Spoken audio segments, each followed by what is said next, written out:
High, একটা নতুন video নিয়ে চলে এসেছি। দিনটা ছিল 30শে জানুয়ারি। বাড়ি থেকে রওনা দিয়েছিলাম রানাঘাট থেকে গয়া যাব বলে। বাড়ির থেকে ক্লিপ নেওয়া হয়নি, তাই মামির বাড়ি থেকে দিদাকে যখন নেব, মানে মামির মাকে, তখনই ক্লিপটা নিয়েছিলাম। আমাদের গাড়ি নিয়ে বেরিয়ে পড়েছিলাম। ড্রাইভ করছিল মামা, সাথে ছিলাম আমি, মা, বাবা আর মামির মা দিদা। তো পায়রাডাঙ্গাতে দিদাদের বাড়ি। দিদাদের বাড়ির থেকে মানে মামিদের বাড়ি থেকে রওনা দিলাম সকাল 9টার সময়। আর সাথে ছিল আরেকটা গাড়ি, সেটা ছিল মামার এক বন্ধু, তার সাথে তার ওয়াইফ এবং তার মা বাবা। তো আমরা যাচ্ছি ফার্স্টে রানাঘাট থেকে গয়া। আমার মামা মিলিটারি হসপিটালের নার্স, তো ওর পোস্টিং ছিল গয়াতে। মামি আর বোন ছিল গয়াতেই কোয়ার্টারে।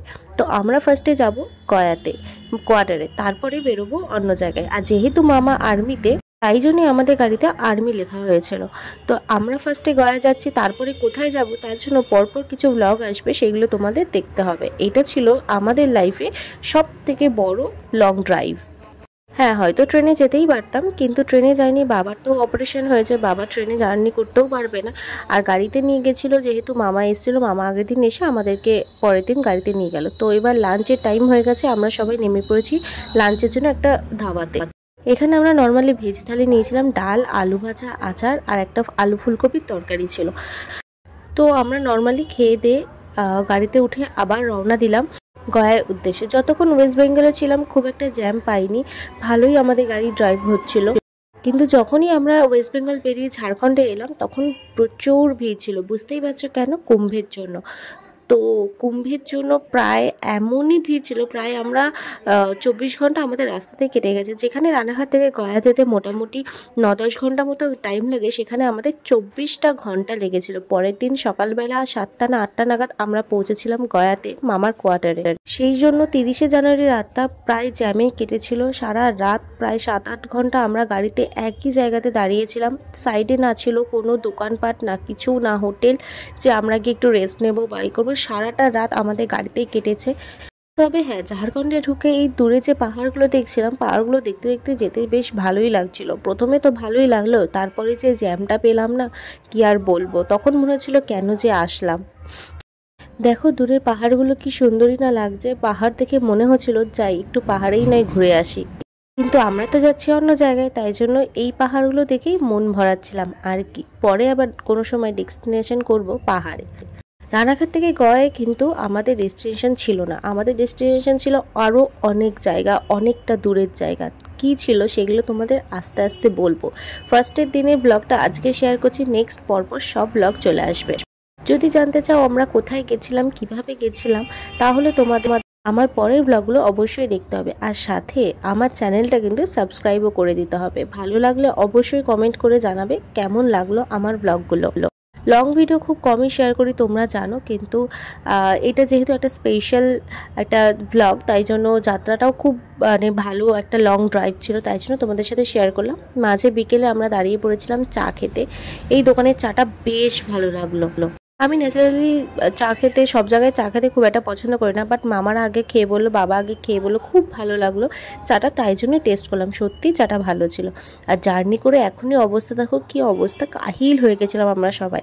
আমাদের এই অবস্থা, তাহলে বাবার অবস্থাটা ভাবো। কিন্তু বাবা মনের জোরে বেশ ভালোই সার্ভিস দিল বলতে পারো। যাই হোক, দেখতে দেখতে সন্ধে হয়ে আসলো, ভালোই রাস্তায় চলছিলাম, কিন্তু তখনও বুঝতেও পারিনি যে আমাদের রাত্রে এইভাবে জ্যামে পড়তে হবে। যাই হোক, বেশ ভালোই লাগছিল জার্নিটা।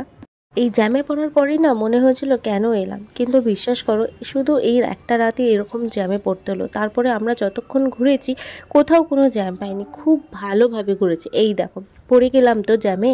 এইটুকুনি ভিডিওই তোমাদের সাথে শেয়ার করলাম, বেশি শেয়ার করতে পারিনি, কেননা ভালোও লাগছিল না সারাটা রাত ওইভাবে জ্যামের মধ্যে কাটানো।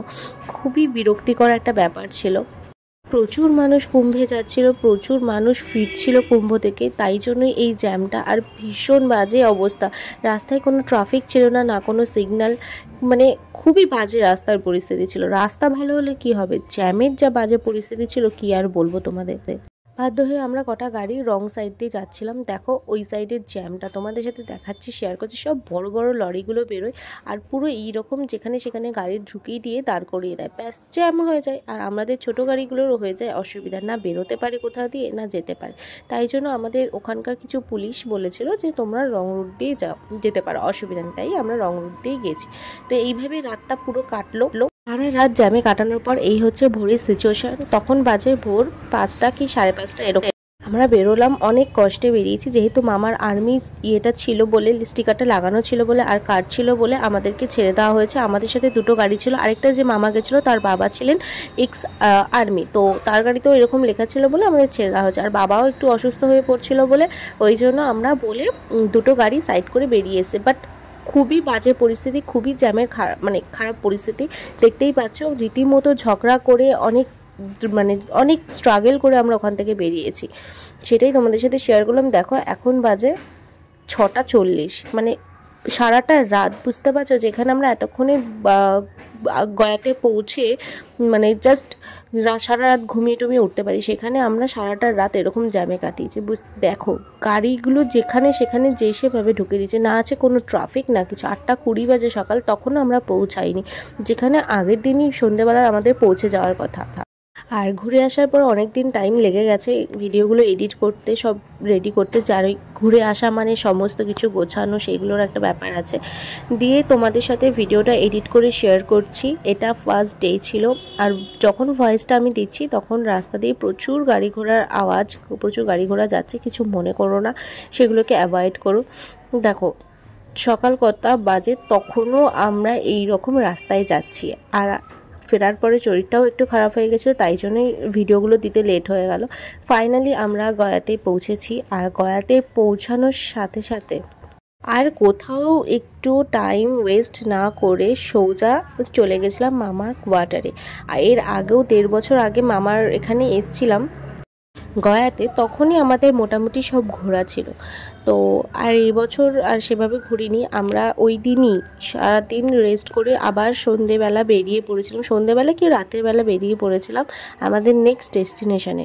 তো সেটাও তোমাদের সাথে নেক্সট ব্লগে শেয়ার করব। আপাতত এই ব্লগটা তোমরা দেখো, পরের ব্লগ জানতে হলে অবশ্যই সাবস্ক্রাইব করো। আমরা এখন গয়াতে ঢুকে গেছি, বোধ গয়াতে। এবার সোজা যাব মামার কোয়ার্টারে।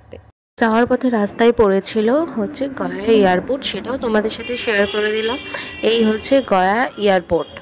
রাস্তায় যাওয়ার পথে বেশ ছোট ছোট পাহাড়ও দেখছিলাম, বেশ ভালো লাগছিল দেখতে। আর এইগুলো বেশিরভাগই আর্মি এরিয়া ছিল। ওই যে দেখা যাচ্ছে ছোট ছোট পাহাড়গুলো, বেশ ভালোই লাগছিল যেতে। কিন্তু যা ধকল গেছে সারা রাতে, তারপরে আর মনে হচ্ছিল না যে এইগুলো দেখে কাটাই। মনে হচ্ছে কতক্ষণে কোয়ার্টারে পৌঁছাবো, জাস্ট ঢুকবো, একটু ফ্রেশ হবো আর একটু শোবো, ঘুমাবো। আর মামারাও 2 মামাই 24 ঘন্টা ড্রাইভ করেছে, তাদের পরিস্থিতিটাও ভাবো, খুবই বাজে অবস্থা। আর বাবাও তো ওই পেশেন্ট, তার মধ্যে গেছে এতটা রাস্তা। তো যাই হোক, অ্যাটলিস্ট আমরা পৌঁছালাম এখানে। এবার এন্ট্রি করে আমরা ঢুকলাম, আর এখানে মামা বলছিল এটা বোনের স্কুল, বোন ওখানেই পড়ে। বেশ সুন্দর সাজানো গোছানো, ভেতরে ঢুকলে বেশ ভালোই লাগে, সারাদিন কেটে যায় এইগুলো দেখতে দেখতেই, হেঁটে হেঁটে। আর্মি এরিয়ার ভেতরে ভিডিও করা খুব একটা অ্যালাউ নেই, তাই খুবই সামান্য ভিডিও ক্লিপ তোমাদের সাথে শেয়ার করেছি, জাস্ট ঢোকাটাই। এরপরে আমরা কোয়ার্টারে পৌঁছে তোমাদের দেখাবো। এই যে যখন পৌঁছলাম তখন বাজে 9:27। তোমাদের সাথে বললামই আগের দিন দিদাদের বাড়ি থেকে রওনা দিয়েছিলাম 9টা নাগাদ। তাহলে ভাবো 24টা ঘন্টা, যেখানে 9 থেকে 10 ঘন্টায় পৌঁছে যাওয়া যায়, সেখানে 24টা ঘন্টা টাইম লেগেছে। চলে এসেছি কোয়ার্টারে। এবার আর কোনো কথা নাই, জাস্ট নামবো, সোজা ফ্রেশ হবো, একটু কিছু খেয়েই ঘুম, দেন আবার নেক্সট ডেস্টিনেশনে বেরোতে হবে আজকেই। মামি যেহেতু বাড়িতেই ছিল, তাই জন্য মামি সেদিনকে অ্যারেঞ্জ করেছিল ভেজ ফ্রাইড রাইস আর পনির। তো আমরাও সাথে সাথে হেল্প করেছিলাম। তো আমি আর ওয়েট করিনি, আমি জাস্ট কোনো রকম খেয়ে ঘুম। বোনকেও একটু খাইয়ে দিলাম, যেহেতু মামি একটু বেরিয়েছিল, তাই বোনকে খাওয়াতে খাওয়াতেই আমি খেয়ে নিয়েছিলাম। খেতে বেশ ভালোই হয়েছিল, মামি কিন্তু রান্নাবান্না বেশ ভালোই করে। তো ভেজ খুব তাড়াতাড়ি করে ফেললো, ভেজ ফ্রাইড রাইস আর পনিরটা। বেশ আমিও মোটামুটি কোনো রকম একটু খেলাম, খেয়ে সোজা ঘুম, আর কোনো কথাই নেই, ব্যাস। তো ঘুম দিয়ে উঠে নিয়ে বিকেলবেলা বেরোলাম হাঁটতে সবাই মিলে, হেঁটে হেঁটে যাচ্ছিলাম। আরেকটা যে মামার ফ্যামিলি গেছিলো তারা ছিল গেস্ট রুমে, তো তাদের জন্য গেস্ট রুম করা হয়েছিল, তাদের গেস্ট রুমটাই হেঁটে হেঁটে যাচ্ছিলাম। যাওয়ার পথে মামি দেখালো, দেখ এখানে সাপের সাপ গেছিলো, তার একটা ছাপ। কি ভয় লাগে আমার সাপ, একদম পছন্দ হয় না। তো এই হচ্ছে আরেকটা যে মামার ফ্যামিলি গেছিলো তাদের গেস্ট রুম। তো সেখানেই একটু ঢুকলাম, দেখলাম কেমন হয় গেস্ট রুমটা, কেমন ওদের সাজানো গোছানো। বেশ ভালো সাজানো গোছানো ওদের গেস্ট রুম, আর্মিদের গেস্ট রুম বলতে পারো। ফ্রিজ সবই থাকে, চিমনি টিমনি সবই লাগানো, বেশ সুন্দর সাজানো গোছানো। কাপ প্লেটের সেট থেকে শুরু করে ইচ অ্যান্ড এভরিথিং যা যা লাগবে সবই ছিল। আমরা তো ছিলাম মামার কোয়ার্টারে, শুধু মামাদের ওই ফ্যামিলির জন্যই আরেকটা মামার ফ্যামিলির জন্য গেস্ট রুমটা করা হয়েছিল। এই হচ্ছে ঘরের এই খাট, বড় বড় খাট ছিল, বেশ ভালোই, এসি টেসি সবই লাগানো ছিল। যাই, অনেক তো ঘোরা হলো, এবার আবার বাড়িতে ফিরি, নাহলে আবার বিকেলে বেরোতে হবে। তো ফেরার পথেও এগুলো একটু ঘুরে ঘুরে দেখছিলাম আমাদের ক্যাম্পাসের ভেতরে। দেন মামি একটু বললো কি কিনবে, তাই জন্য কিনে টিনে এবার সোজা বাড়ি।